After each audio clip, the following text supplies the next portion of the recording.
على سيدنا محمد وعلى آل سيدنا محمد كما باركت على إبراهيم وعلى آل إبراهيم إنك حميد مجيد. وبعد، فقد قال الله تبارك وتعالى في القرآن المجيد والفرقان الحميد: أعوذ بالله من الشيطان الرجيم: ومن جاهد فإنما يجاهد لنفسه إن الله لغني عن العالمين. صدق الله مولانا العظيم وصدق رسوله النبي الكريم ونحن على ذلك لمن الشاهدين والشاكرين والحمد لله رب العالمين. اس آیت کریمہ میں اللہ جل شانہ نے ارشاد فرمایا ہے، اور اس ارشاد میں انسان کے رویے کے بارے میں فرمایا ہے کہ انسان کا جو رویہ ہے وہ کیسا ہونا چاہیے، اور انسان اس دنیا میں رہتے ہوئے جو رویہ اختیار کرتا ہے تو اس رویے کے جو نتائج ہوتے ہیں، ان اور اثرات ہوتے ہیں، وہ کس طرح مرتب ہوتے ہیں۔ یہ جو انسان ہے، اس کے وجود سے جو بھی کوئی عمل سرزد ہوتا ہے تو عام طور سے تین طریقے ہیں جن سے انسان کے وجود سے جو ہے اعمال سرزد ہوتے ہیں۔ ایک تو انسان کے وجود سے اس کی زبان کے ذریعے، جس کو ہم اقوال کہتے ہیں، اور انسان اپنی زبان کو استعمال کرتا ہے۔ اللہ نے انسان کو قوت گویائی عطا فرمائی ہے کہ انسان بول سکتا ہے، گفتگو کر سکتا ہے۔ یہ انسان کی خصوصیات میں سے ہے۔ اس لیے ہمارے ہاں انسان کے لیے جو اصطلاح استعمال ہوتی ہے تو اس کو حیوان ناطق کہتے ہیں، جو اللہ کی مخلوقات میں ایسی مخلوق جو بولنے والی حیوان ناطق۔ تو باقی تو ظاہر ہے کہ ساری مخلوق بولتی ہے، اللہ کی ہر مخلوق کی اپنی زبان ہے، لیکن باقی مخلوق کی جو زبان ہے تو اس زبان کے اندر وہ کلیئرٹی نہیں ہوتی جو انسان کی زبان میں ہوتی ہے۔ تو اللہ جل شانہ نے یہ جو خصوصیت ہے اس کے بارے میں ارشاد فرمایا کہ الرحمن علمہ البیان، کہ یہ جو انسان ہے تو اللہ نے اس کو بیان کی قوت عطا فرمائی، گفتگو کرنے کی صلاحیت اللہ نے انسان کو عطا فرمائی ہے، اور انسان اپنے ماخذ ضمیر کو بڑی خوبصورتی کے ساتھ پیش کر سکتا ہے باقی مخلوق کے مقابلے میں۔ تو ایک تو انسان اظہار کرتا ہے، ماخذ ضمیر کا اظہار کرتا ہے، اور اقوال کے ذریعے کرتا ہے، اور انسان کی زبان سے جو اقوال نکلتے ہیں تو ان اقوال کے اثرات مرتب ہوتے ہیں، بلکہ سب سے زیادہ جو مؤثر ذریعہ ہے وہ انسان کی زبان ہے۔ اس لیے حدیث میں آتا ہے کہ جب صبح ہوتی ہے تو اللہ کے رسول نے سمجھانے کے لیے ارشاد فرمایا کہ صبح کے ٹائم تمام جسم کے جو اعضاء ہیں تو وہ زبان کے سامنے ہاتھ جوڑتے ہیں کہ خدا کے لیے تم محتاط رہو، پورا دن جو ہے محتاط رہو، اس لیے کہ ہمارے ساتھ جو کچھ ہوگا تمہاری وجہ سے ہوگا۔ تو یہ جو انسان کی زبان ہے، بعض مرتبہ انسان کی زبان سے ایسے الفاظ نکلتے ہیں کہ اللہ کے رسول نے ارشاد فرمایا کہ ان الفاظ کو اگر دریا میں ڈالا جائے، سمندر میں ڈالا جائے، تو وہ جو ان کے اندر زہر ہے وہ ختم نہیں ہوتا۔ یہ موقع پر حضور نے ارشاد فرمایا۔ تو یہ جو انسان کی زبان ہے، اللہ نے انسان کو جو زبان دی ہے، تو یہ بڑا مؤثر ذریعہ ہے انسان کے اندر جو وجود میں جو کچھ ہے۔ تو انسان جب زبان بولتا ہے اور الفاظ کا انتخاب کرتا ہے تو اس میں بڑی احتیاط کی ضرورت ہے۔ دوسری چیز جو ہے اس کو ہم اصطلاح میں افعال کہتے ہیں۔ ایک وہ اقوال ہیں جو انسان زبان سے بولتا ہے، دوسری چیز جو ہے وہ افعال ہیں کہ انسان جو فعل کرتا ہے، جو عمل کرتا ہے، اس کے وجود سے جو کچھ صادر ہوتا ہے، اور یہ اپنے ہاتھوں سے جو کچھ کرتا ہے اور اپنے پاؤں سے جو کچھ کرتا ہے، باقی اعضاء کے ذریعے جو کچھ کرتا ہے، تو ان کو ہم اصطلاح میں افعال کہتے ہیں۔ تو یہ جو فعل ہے انسان کا اور جو افعال ہیں، تو ظاہر ہے کہ ان کا تعلق انسان کے وجود سے ہوتا ہے اور وجود سے صادر ہوتے ہیں۔ تو افعال کے بھی اثرات مرتب ہوتے ہیں۔ جس طرح اقوال کے اثرات مرتب ہوتے ہیں، اسی طرح انسان کے افعال کے بھی اثرات مرتب ہوتے ہیں۔ یہ اثرات انسان کے اپنے وجود پر بھی مرتب ہوتے ہیں اور دوسروں پر بھی ہوتے ہیں۔ انسان اگر اچھے اعمال کرتا ہے اور مفید عمل کرتا ہے تو اس مفید عمل کی وجہ سے اس کو بھی فائدہ ہوتا ہے، دوسروں کو بھی فائدہ ہوتا ہے۔ اور اگر ایسا عمل کرتا ہے جو غیر مفید عمل ہوتا ہے، مضر کام کرتا ہے، فساد کرتا ہے، تو اس کا اثر اس کی ذات پر بھی ہوتا ہے، دوسروں پر بھی ہوتا ہے۔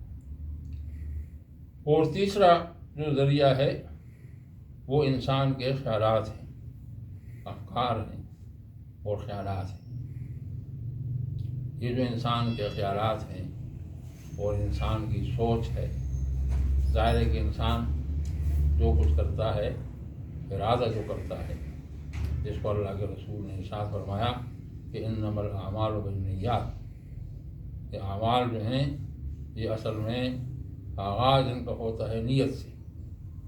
عام طور سے تو ہم یہ اس کا ترجمہ کرتے ہیں کہ اعمال کا دار و مدار نیت پر ہے اور عمل کا جو اجر ملتا ہے تو نیت کے مطابق ملتا ہے۔ ٹھیک ہے، وہ بھی مفہوم ٹھیک ہے، لیکن صوفیاء کہتے ہیں کہ یہ جو نیت ہے تو اس کی مثال بیج کی ہے۔ جس طرح بیج ہوتی ہے تو بیج اگر اچھی ہوتی ہے اور بڑھیا ہوتی ہے تو پھر اس کا جو نتیجہ ہے فصل کی شکل میں، پھل کی شکل میں، تو وہ بڑھیا ہوتی ہے فصل۔ اور اگر نیت جو ہے وہ گھٹیا ہے اور نیت صحیح نہیں ہے تو اس کا نتیجہ بھی جو ہے وہ صحیح نہیں ہوتا۔ تو انسان جو کچھ بھی کرتا ہے، سب سے پہلے اس کے ذہن میں بات آتی ہے کہ میں نے یہ کام کرنا ہے اور اس طرح کرنا ہے، جس کو پلاننگ کہتے ہیں۔ منصوبہ بندی جو انسان کرتا ہے تو وہ ظاہر ہے کہ اپنے خیال سے کرتا ہے، اپنی سوچ سے کرتا ہے۔ تو یہ جو تین چیزیں ہیں کہ ایک جو انسان کے اقوال ہیں اور ایک انسان کے افعال ہیں اور ایک انسان کے افکار ہیں، خیالات ہیں، ان تینوں چیزوں کو انسان استعمال کرتا ہے۔ اور یہ انسان کی مجبوری ہے کہ دنیا میں رہتے ہوئے وہ آرام سے نہیں بیٹھ سکتا۔ جب انسان دنیا میں رہتا ہے تو اس کو آرام نہیں آتا، قرار نہیں آتا۔ وہ کہتا ہے کہ کچھ نہ کچھ مجھے کرنا چاہیے، تو ہر وقت مصروف رہنا چاہیے۔ جس طریقے سے آپ بچے کو دیکھیں، بچہ جو ہے وہ ہر وقت چاہتا ہے کہ میرا جسم حرکت میں رہے، یہ اس کی مجبوری ہوتی ہے، وہ لگا رہتا ہے۔ آپ لاکھ بھی اس کو روکیں بچے کو، وہ نہیں رکتا، وہ اس نے حرکت کرتا ہے۔ تو انسان بھی جب بڑا ہو جاتا ہے، بچپن سے گزرتا ہے، تو بھی انسان کی فطرت یہ ہے کہ انسان کبھی بھی آرام سے نہیں بیٹھنا چاہتا۔ یہ اس کی فطرت ہے کہ یہ کچھ نہ کچھ کرتا ہے۔ تو اب یہ جو انسان کی فطرت میں، انسان کی فطرت کا جو تقاضا ہے کہ کچھ نہ کچھ کرنا ہے، تو یہ اس کو قرآن مجید نے اس آیت کریمہ میں فرمایا کہ وَمَنْ جَاهَدَ فَإِنَّمَا يُجَاهِدُ لِنَفْسِهِ، کہ انسان جو بھی حرکت کرتا ہے اور انسان اپنی صلاحیتوں کو استعمال کرتا ہے۔ یہ جہاد کا جو کلمہ ہے، تو عام طور سے لوگ یہ سمجھتے ہیں کہ جہاد سے مراد جو ہے وہ جا کر دشمن کے مقابلے میں لڑنا ہے اور جھگڑنا ہے اور یہ کرنا ہے۔ ٹھیک ہے، وہ بھی مفہوم ہے، لیکن جہاد بڑے وسیع معنوں میں یہ کلمہ استعمال ہوتا ہے۔ انسان کی ہر ایک جو کوشش ہے تو وہ جہاد کے زمرے میں آتا ہے۔ جو بھی انسان عمل کرتا ہے تو وہ جہاد ہے۔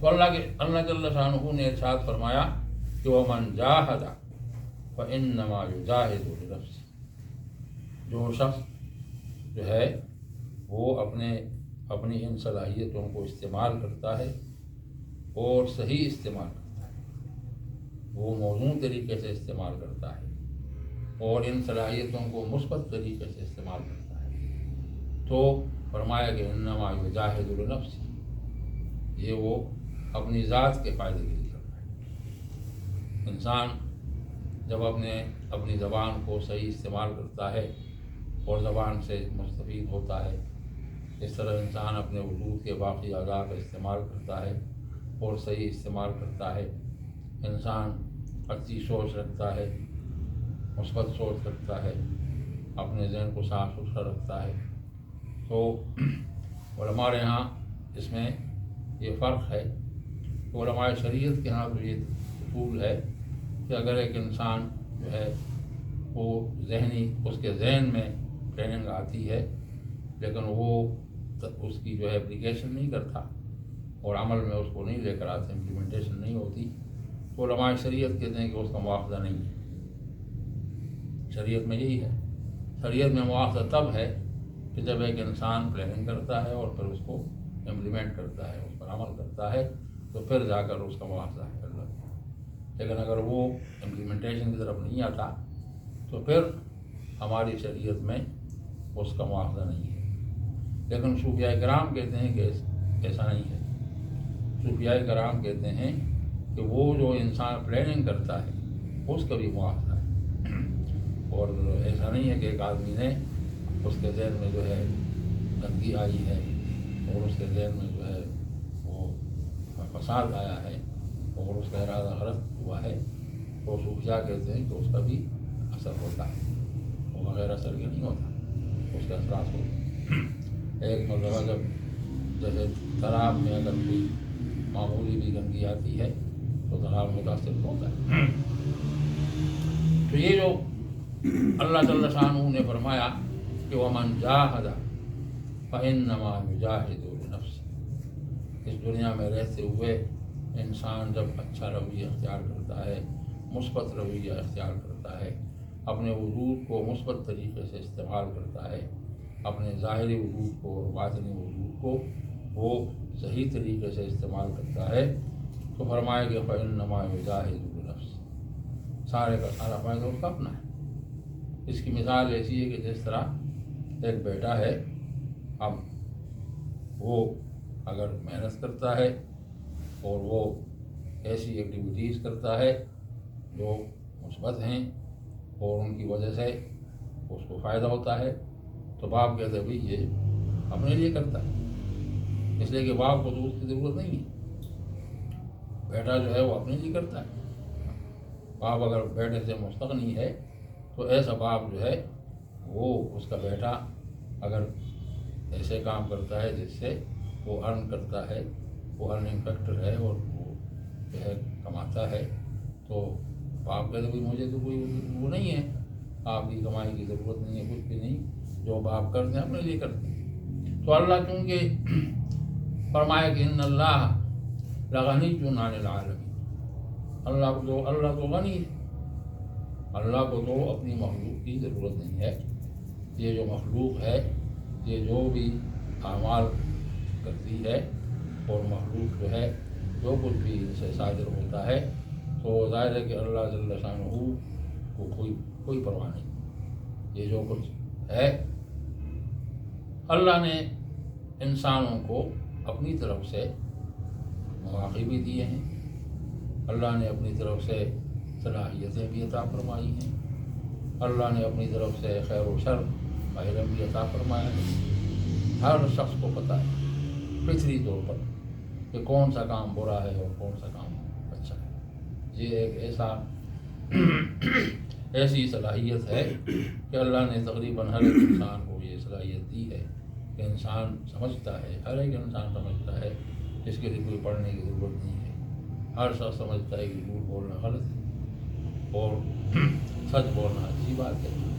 ہر شخص سمجھتا ہے کہ چوری کرنا غلط ہے اور امانت اور دیانت جو ہے یہ اچھی بات ہے، لیکن اس کے باوجود انسان کا رویہ ایسا ہے کہ انسان اپنی صلاحیتوں کو جو ہے اس کا میدان اس طرف ہوتا ہے کہ منفی استعمال اور مثبت استعمال کی طرف بہت کم لوگ آتے ہیں۔ تو یہ انبیاء علیہ السلام کو جو اللہ نے بھیجا تو اس تعلیم کے لیے بھیجا کہ وہ انسانوں کو یہ سمجھائیں کہ انسان مثبت رہے، اس کائنات میں مثبت رہے، اپنی صلاحیتوں کو مثبت طریقے سے استعمال کرے، اللہ نے جو وسائل دیے ہیں ان کو صحیح طریقے سے استعمال کرے، اور جو اعمال ہیں تو اعمال صالحہ کی طرف آنا چاہیے۔